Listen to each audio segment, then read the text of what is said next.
रोजगार मिळावा या मागणीसाठी राष्ट्रवादी शरदचंद्र पवार पक्षाकडून पुण्यातील मेट्रो ट्रॅकवर उतरून आंदोलन करण्यात आलं आणि या आंदोलनामुळे मेट्रोची वाहतूक विस्कळीत झाली। पुणे मेट्रोवरील आंदोलनादरम्यान आंदोलक आणि पोलिसांमध्ये बाचाबाची झाली। यावेळी आंदोलकांची धरपकड करत पोलिसांनी हुज्जत घालणाऱ्या आंदोलकांना ताब्यात घेतलं। नवी मुंबईतील 6000 अधिकृत बांधकामांचा प्रश्न ऐरणीवर असून यासाठी खासदार नरेश मस्केंनी पुढाकार घेतला। याबाबत पालिका आयुक्तांशी चर्चा करून लवकरच मार्ग काढण्याचा प्रयत्न करू असा विश्वासही त्यांनी व्यक्त केला। ठाण्यात जागतिक महिला दिनाच्या निमित्ताने मोठ्या उत्साहात हा दिवस जो तो साजरा करण्यात आला। ठाण्यात महिलांनी साडी वॉकथॉन केलं। पारंपरिक साज आणि वॉकथॉनमुळे महिलांच्या चेहऱ्यावरही वेगळाच आनंद होता। पुण्यातील येरवाडा इथे अश्लील चाळे करणारा आरोपी भाग्येश ओसवालला पोलीस स्टेशनला आणल्यानंतर त्याच्या मित्रांनी त्याच्यासाठी एका बॉक्समध्ये खाण्यासाठी पार्सल मागवलं होतं। यामध्ये कोल्ड कॉफी, बर्गर, कोल्ड्रिंक्स असे खाण्याचे पदार्थ होते, मात्र पोलिसांनी त्यांना हुसकावून लावलं। महेश गायकवाड यांना पत्राद्वारे ठार मारण्याची धमकी देण्यात आली आहे। गणपत गायकवाड आणि वैभव गायकवाडांचं नाव घेऊ नको, नाहीतर तुझा बाबा सिद्दीकी करू अशी धमकी पत्राद्वारे देण्यात आली आहे। दरम्यान या प्रकरणी सीबीआय आणि उच्च न्यायालयात धाव घेणार असल्याची माहिती महेश गायकवाडांनी दिली आहे। वाशिमच्या रिसोडमधील मोठे गावात कॅन्डल मार्च काढण्यात आला। संतोष देशमुख हत्या प्रकरणातील सर्व आरोपींना फाशीची शिक्षा द्यावी अशी मागणी करण्यात आली। औरंगजेबाची कबर आणि संभाजीनगर शहराचा कोणताही संबंध नाही, त्यामुळे औरंगजेबाची कबर काढली पाहिजे अशी मागणी मंत्री संजय शिरसाट यांनी केली। वादग्रस्त जागेवरील कबर खोदून ज्यांना ती पाहिजे असेल त्यांना द्यावी असं शिरसाट म्हणाले। शक्तीपीठ महामार्गावरून राजू शेट्टी यांनी सरकारवर टीका केली। आमची थडगी बांधून विकासाचे मनोरे उभे करून तुम्ही ताजमहालात राहू नका अशा शब्दात राजू शेट्टींनी सरकारवर निशाणा साधला। एकनाथ शिंदेंना शिवसेनेमुळे सोन्याचे दिवस आले असं वक्तव्य खासदार संजय राऊतांनी केलं।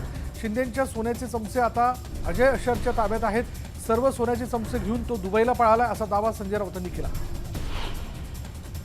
पेणमधील मूर्तिकारांनी सांस्कृतिक मंत्री आशिष शेलार यांची भेट घेतली। पीओपीच्या मूर्तीवर कोर्टाने घातलेल्या बंदीच्या पार्श्वभूमीवर ही भेट घेण्यात आली।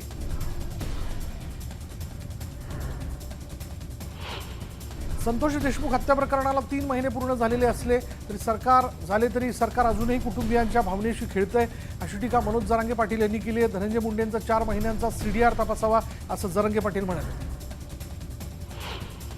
बारामतीत संतोष देशमुखांच्या हत्येच्या निषेधार्थ मोर्चा काढण्यात आला आणि या मोर्चात युगेंद्र पवारांनी आपल्या कुटुंबासह सहभाग घेतला। सोलापूरच्या सांगोल्यात आज कडकडीत बंद पाळण्यात आला। संतोष देशमुख हत्या प्रकरणाचा खटला फास्ट ट्रॅकवर चालवत आरोपींना फाशी देण्याच्या मागणीसाठी बंद पुकारण्यात आला होता। संतोष देशमुखांच्या हत्येला तब्बल 3 महिने उलटले तरीही मुख्य आरोपी अजूनही फरार आहे। याच प्रकरणी वैभवी देशमुख हिनं संताप व्यक्त केला। एका दलित व्यक्तीला वाचवायला गेल्यानं माझ्या वडिलांना अमानुषपणे मारहाण करण्यात आली, मदत करणं हा गुन्हा आहे का असा सवालही तिनं विचारलाय। तर आमच्याकडे पुरावे आहेत, मात्र सरकारचे डोळे कधी उघडणार असा सवालही वैभवीनं केला। आम्हाला न्याय हवा आहे, आम्ही मागील 3 महिन्यांपासून न्याय मागतोय, मुख्यमंत्र्यांसह दोन्ही उपमुख्यमंत्र्यांकडे न्यायाची भीक मागतोय, मात्र अजूनही आम्हाला न्याय मिळालेला नाही अशी खंत धनंजय देशमुखांनी व्यक्त केली। तर वाल्मिक कराडच मुख्य सूत्रधार आहे आणि त्याच्या सांगण्यावरूनच मारहाण आणि हत्या करण्यात आली असा आरोपही धनंजय देशमुखांनी केला। राष्ट्रवादीचे नेते छगन भुजबळांनी परभणीत सोमनाथ सूर्यवंशीच्या कुटुंबियांची भेट घेतली आणि यावेळी कुटुंबातील सदस्यांशी संवाद साधत भुजबळांनी त्यांचं सांत्वन केलं। सतीश भोसले उर्फ खोक्या हा शिरूरमध्ये वन विभागाच्या जागेवर अतिक्रमण करून राहत असल्याची माहिती समोर आली आहे। अनेक दिवसांपासून कुटुंबाचं वास्तव्य असताना वन विभागाने कारवाई का केली नाही असा सवाल उपस्थित करण्यात आला। मुख्यमंत्र्यांनी जसा धनंजय मुंडेंचा राजीनामा घेतला तसाच सुरेश धस यांचाही राजीनामा घ्यावा। धसांमध्ये नैतिकता असेल तर त्यांनी राजीनामा द्यावा अशी मागणी ओबीसी नेते बाळासाहेब सानप यांनी केली। शिरूरमधील जन आक्रोश मोर्चामध्ये पवार गटाचे युवक प्रदेशाध्यक्ष मेहबूब शेख सहभागी झाले। यावेळी सतीश भोसलेला अटक करण्यात यावी या मागणीसाठी त्यांनी शिरूर पोलीस ठाण्यासमोरच हे आंदोलन केलं। खोक्याला सुरेश धस यांनीच फरार केलंय। सुरेश धस यांची पार्श्वभूमी गुन्हेगारीची आहे आणि त्यामुळे खोक्याच्याही जीवाला धोका आहे असा गंभीर आरोप राष्ट्रवादी अजित पवार गटाचे पदाधिकारी बाळासाहेब लटपटे यांनी केला। बीडच्या शिरूर कासारमध्ये आक्रोश मोर्चाला सुरुवात झालेली आणि या मोर्चात शेकडो नागरिकांनी सहभाग घेतला। खोक्या भोसले विरोधात जोरदार घोषणाबाजी करत सतीश भोसलेला अटक करा आणि सुरेश धस यांना सह आरोपी करा अशी मागणी करण्यात आली। खोक्याचा आका असलेल्या सुरेश धस यांच्यावर कारवाई करा. वाल्मिक कराडाप्रमाणे सुरेश धस याची जागाही जेलमध्येच आहे, त्यामुळे त्यांनाही सह आरोपी करा अशी मागणी नवनाथ वाघमारे यांनी केली.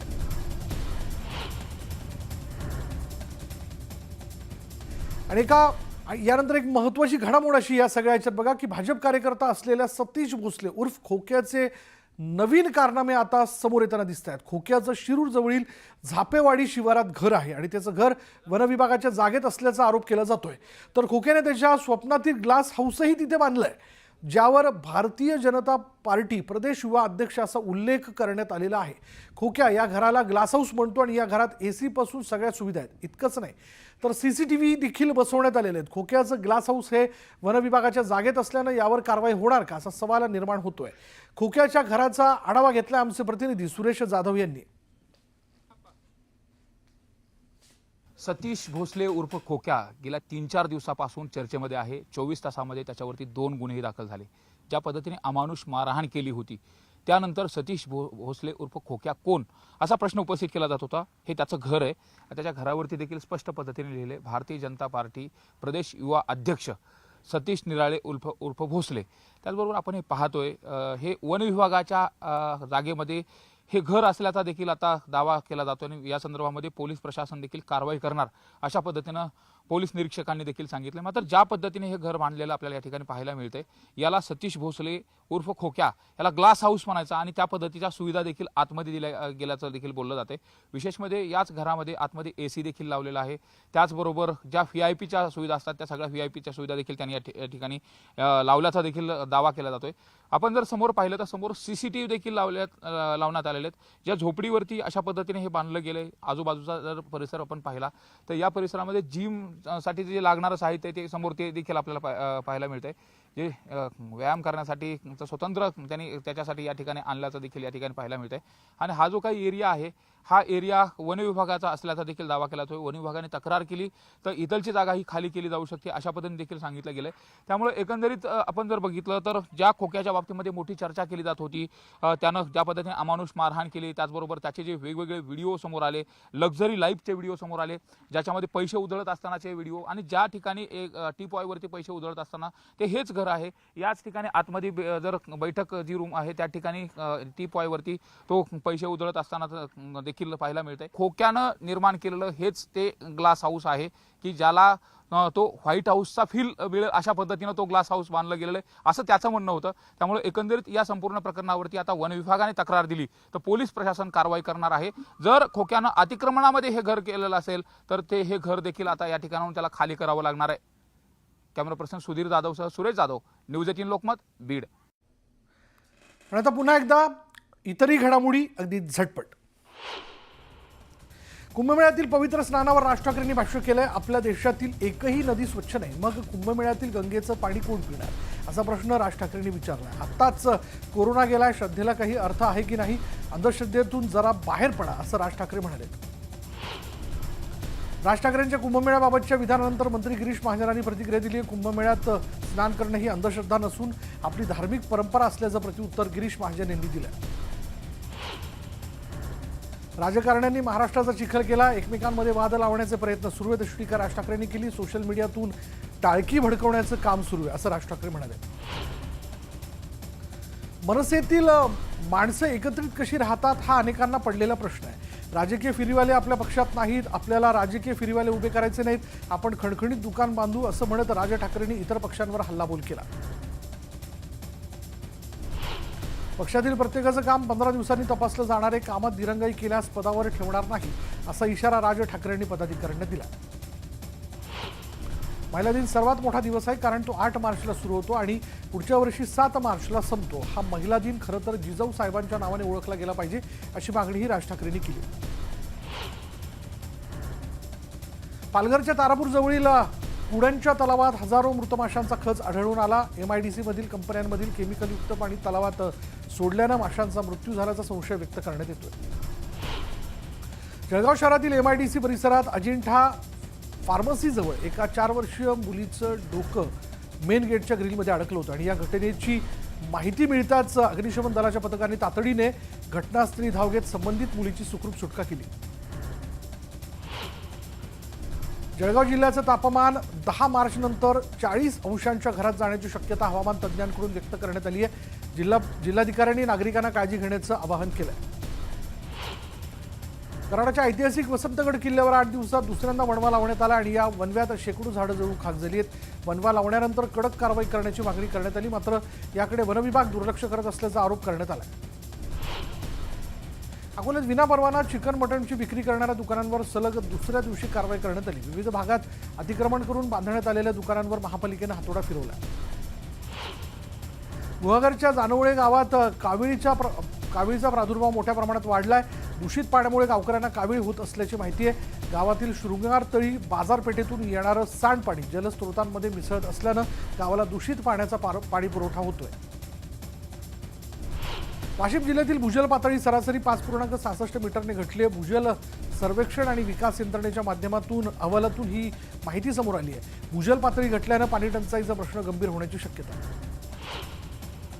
बुलढाण्याच्या जिल्हाधिकारी कार्यालय परिसरात दारूच्या बाटल्यांचा खच पडला असल्याचं चित्र दिसून आलं आणि याशिवाय प्रतिबंधित गुटख्याच्या पुड्याही परिसरात आढळून आल्या आणि या परिस्थितीकडे प्रशासनाचं दुर्लक्ष होत असल्याचं दिसून येत आहे।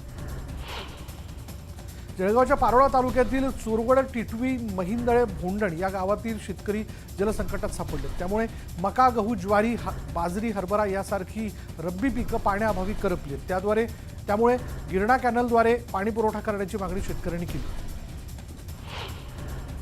अमरावती कृषी उत्पन्न बाजार समितीमध्ये 60 ते 70 टन कलिंगडाची आवक झाली, मात्र शेतकऱ्यांना कलिंगड केवळ 6 ते 12 रुपये दराने विकावे लागत असल्यानं शेतकरी अडचणीत सापडला।